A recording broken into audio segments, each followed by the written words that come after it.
Greetings, and welcome to the Library of Deep Knowledge.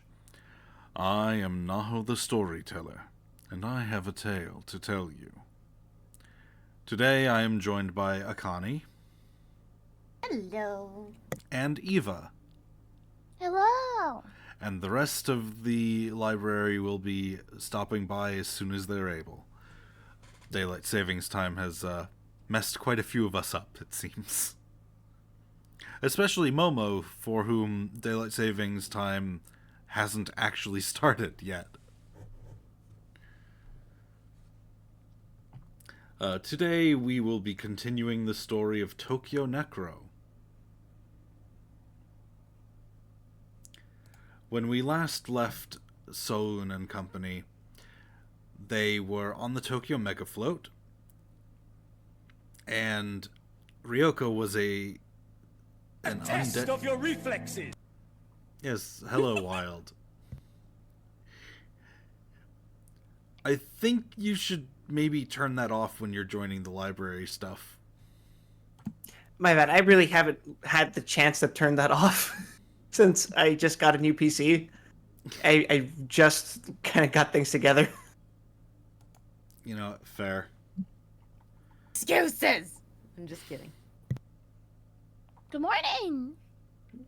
Yeah, good morning. Good noon. Oh, it's noon for you? Oh. Yeah, we Well, got she's pushed right, yeah. forward an hour. It's wakey. For me, it's 10. Well, you know. Since everybody's living solo living, arise. Wow, imagine still living in the Pacific time zone. Yeah, I live in the past. You guys live in the future, so I get more morning. It's more morning. I wish I had more morning. I'm not a morning person, so less of it means I'm awake longer. Because that's how that works, right? Yeah. Alright, as I was saying, so Ryoko, it was revealed, is a living dead sleeper agent, and has activated in the Tokyo Mega Float. And Milgram has unleashed a legion of undead.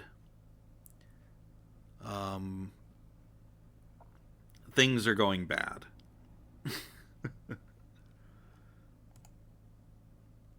Alright, shall we get this started? He says, praying that it does not open on Ethica, because Crystal's not here yet.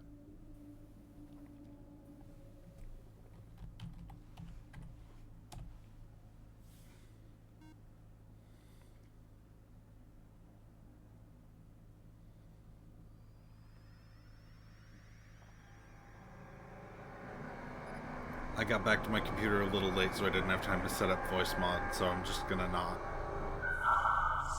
Hey, my voice mod's not even reinstalled on this computer, so... Oh, so your thing is very new. Actually, question of the week. What's your favorite flower? Hydrangea. Nice. Poor kid. Believe it or not, that's a question that I, have the answer to ready to go at all times. Nice. Yeah. I mean, yeah. It's whatever you think is aesthetic or maybe smells good. Right? I really like the dahlias or jasmine. One for looks, one for smell. I guess cherry blossoms for doing with trees and stuff like that. Those are still flowers, it counts. Yeah. Okay, well They're then still cherry flowers. blossoms. I take back what I said before. Houseplant though, orchid. I'll say chocolate lily. Oh, chocolate. Chocolate lily. That sounds delicious. Alright, it's Soun, so we're good. Yamanuma's trump card was the flexible veins. With them, he can transmit an endless stream of supplies. With overwhelming firepower and the support of live material barricades, The SAD members push back the living dead. The bottleneck in anti-living dead combat is finite resources. With an endless supply of ammunition, it's a simple task to overwhelm the enemy. 3, 4, 5. Hi-Fi living dead fall one by one as white clouds of smoke fill the area. With the enemy numbers halved, the SAD force moves in to settle things, launching an attack from several different directions at once. It looks like there really was no need for me to step in after all.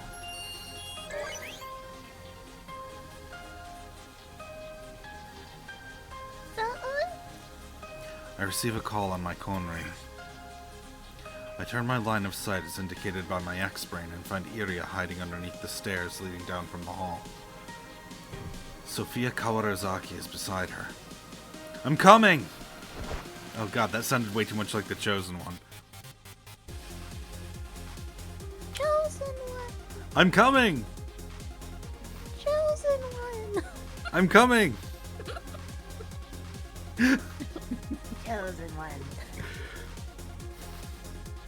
I'm glad Eva got it right away. Yeah, I watched that movie. Oh my god. It's good. I will not be stopped by a tiny net! If I can just reverse the capture method, and I'm free! As they just play the tape backwards. Yeah. And the wee wee wee wee. Oh my. How do you like my face-to-fist style? I'm sure that on some distant planet, your skills are impressive. However, you forgot. This is Earth. I'm bleeding, which makes me the victor. Alright, enough of that. I could quote that movie all day. We need to not. It's fun. Without waiting for a response, I jump into the middle of the firefight. With a multi-flick gesture, Yamanuma removes any obstacles from my path. I rush through the hall and reach Iria's side.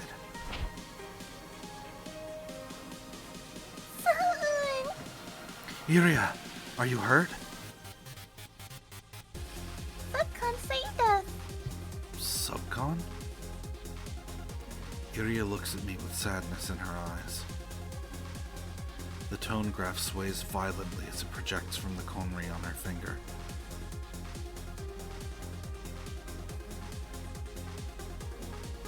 She said to evacuate quickly since the town's sinking. She's trying her best to keep it afloat, but she said it's too late to stop it. The town's sinking? It's true. Sophia speaks matter-of-factly, stifling her rage with the cold, hard truth. Her eyes open wide, fixing on the giant water tank in the center of the hall. That's when it happens.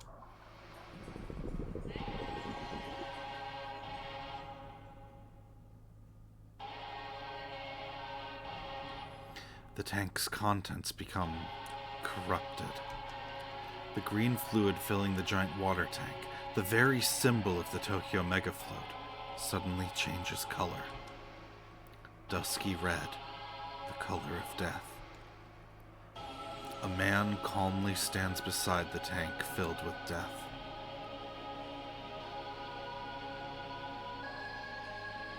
Damn you, Milgram!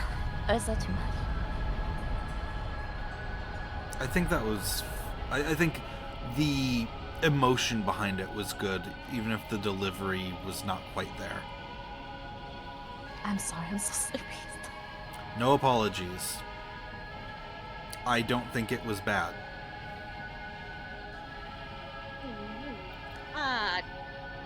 Ah, hello, Crystal. Hello, I'm with Discord. It's good. And Momo's here too. I can see. Hi. All right, we got everybody. Oh, hold on. Momo, Crystal, what's your favorite flower? That's question of the week. Ooh, flowers. I mean, I guess if I had to choose, it would be roses. I can see it. Yeah.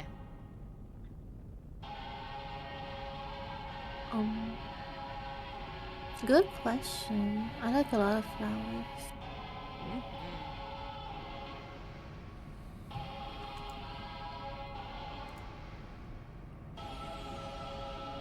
So you don't have like an answer for it though? I have. Wait, let me search up the name again. I only know the German name. Ah.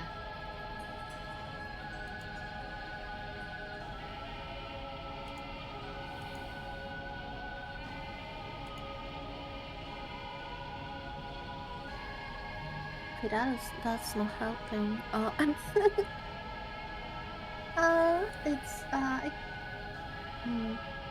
One of their names is Calistigia. It's wait, I can send y'all a picture.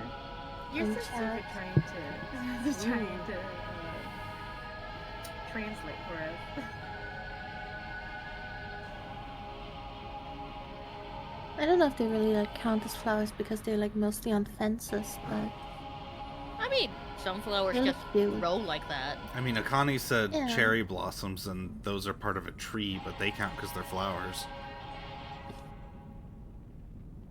Exactly. And for the record, mine are hydrangeas. Ooh, Uh-huh. nice choices. Nice choices. Mm-hmm. Wild, I don't think you answered the question either. Flowers! Oh, I said chocolate lily. Oh yeah, he did. Okay. Ooh, lilies. Very good choices. I'm just stuck on chocolate. Chocolate? Love chocolate? Chocolate! Chocolate. Chocolate! Oh, Momo, those flowers. I had the name. It's on the tip of my tongue, and I've lost Oh, it. morning glory. Are those those it? are pretty cute too. Like they turn purple? No, they just stay white. Okay, then.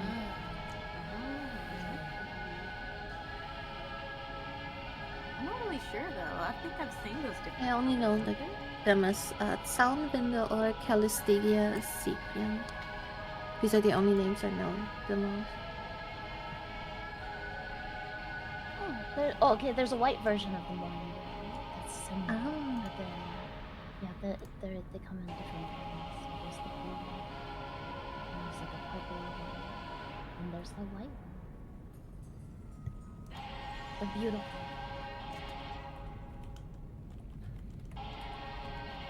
Beautiful flower. Mama. What's the German name for the flower? Should I type it for you? Yeah. Okay.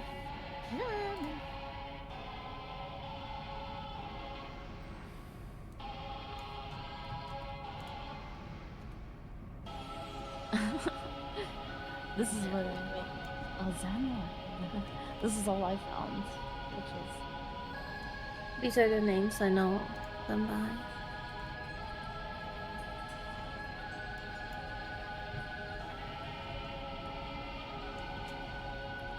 hedge bindweed. Oh. Hold on. Let's see. There are different. Okay, it is the first one of the first questions is a hedge bindweed the same as a morning glory? And it's like they're different plants. They look similar. I really like how they look. Fair enough, fair enough. I've heard them called granny pop out of bed. Like that's I've- like that it's a regional thing, I'm sure. Interesting name. I've also heard like bugle vine.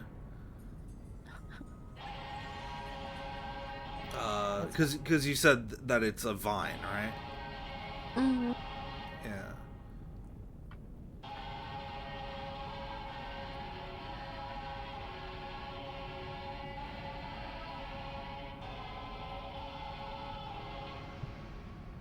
The granny pop out of bed thing it comes from a childhood thing in the UK. Mm. All right, well, okay.